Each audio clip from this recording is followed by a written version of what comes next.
हरे कृष्ण। कहानियों से कृष्ण तक, इस श्रृंखला की तीसरी कहानी हम लेकर आ रहे हैं। एक गुरु और 3 शिष्यों की ये कहानी बहुत ही मज़ेदार है।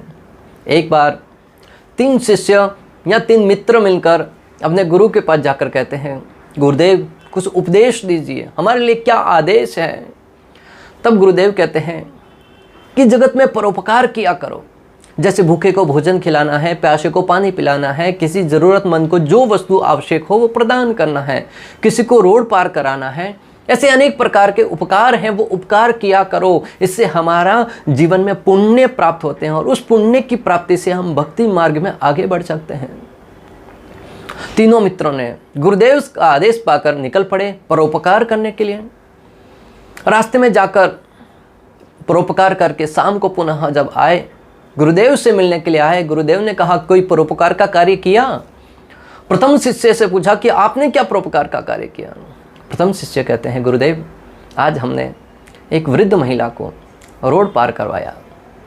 गुरुदेव का बहुत अच्छी बात है। गुरुदेव उसके बात को सुनकर प्रसन्न हो गए। अभी जिज्ञासावश दूसरे शिष्य को पूछा कि आपने क्या किया? बोले, गुरुदेव हमने भी उसी वृद्ध महिला को रोड पार करवाया। गुरुदेव को मन में थोड़ा संशय हुआ, जिज्ञासा हुई कि भी एक वृद्ध महिला को रोड पार करवाने के लिए 2 लोगों की आवश्यकता पड़ी, ये कैसे? परंतु फिर भी गुरुदेव ने सोचा कि हो सकता है उनके पास सामान होगा, तो दूसरे शिष्य ने सामान पकड़ा होगा, पहले वाले ने हाथ पकड़कर रोड पार करवाया होगा।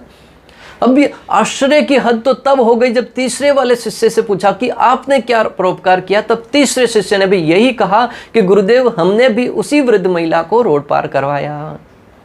अभी गुरुदेव जिज्ञासावश पूछते हैं कि शिष्य गणों, अरे वत्स बताइए तो सही कि एक वृद्ध महिला को रोड पार करवाने में 3 लोगों की आवश्यकता क्यों पड़ी?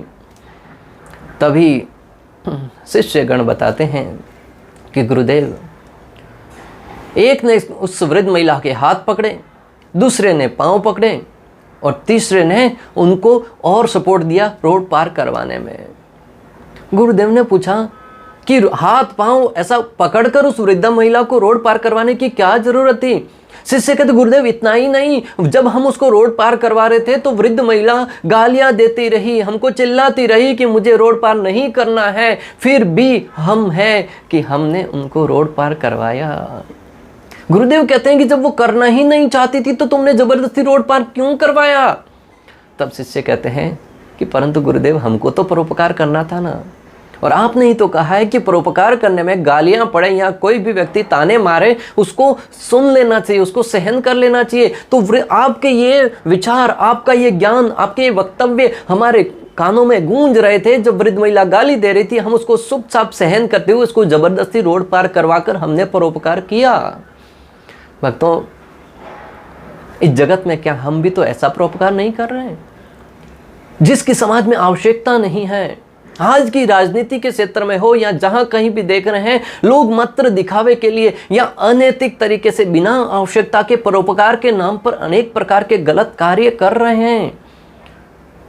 कोई पेंशन मांग रहा है, कोई आरक्षण मांग रहा है, कोई कुछ मांग रहा है और बैठे बैठे आलस के मारे जीवन में सब कुछ पाना चाहता है। और सरकारें हो या संगठन हो, लोगों को, युवाओं को आलसी बनाने के लिए अनेक प्रकार की सुविधाएं प्रदान करती जा रही है। ये परोपकार नहीं है।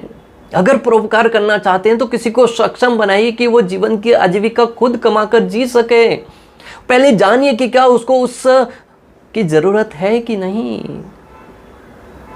ये हमारी परोपकार की भावना आज अनेक युवाओं को भीख मंगा बनाने के लिए या भिखारी बनाने के लिए प्रेरित कर रही है। चौराहे पर जाकर 10-10, 20-20, 30-30 साल के युवा बैठे रहते हैं, फ़ोन में गेम खेलते रहते हैं, इंस्टाग्राम पर रील्स देखते रहते हैं, फेसबुक पर रील्स देखते रहते हैं और सरकार को गालियाँ देते रहते हैं, हमको ये पेंशन नहीं मिला, हमको ये नहीं मिला।